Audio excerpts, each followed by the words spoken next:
Les erreurs du passé pèsent encore sur nos épaules. Le présent, lui, est destructeur. Et l'avenir devient profondément incertain.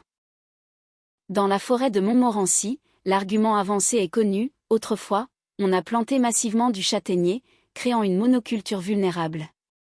C'était une erreur, nous dit-on. Aujourd'hui, au nom de la maladie de l'encre, on coupe, on rase, on intervient lourdement.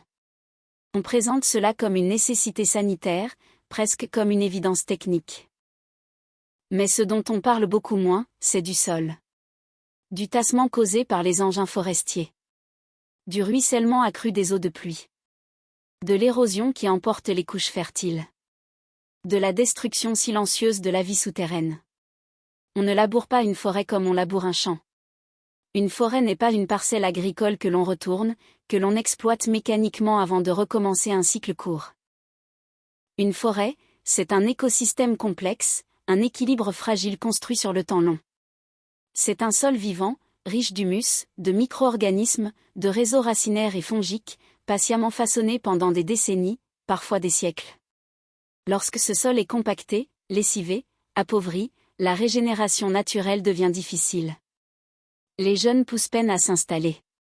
Il faudra de nombreuses années pour que la fertilité et l'équilibre biologique se reconstituent.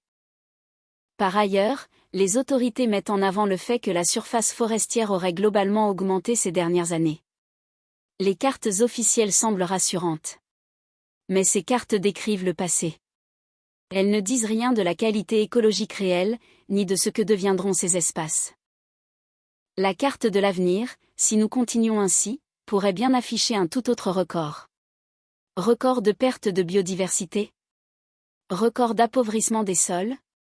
Record de dégradation des écosystèmes. Une surface boisée n'est pas nécessairement une forêt vivante. Des hectares comptabilisés ne signifient pas richesse écologique.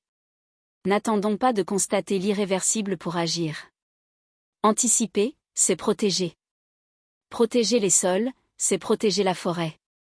Et protéger la forêt, c'est préserver notre avenir.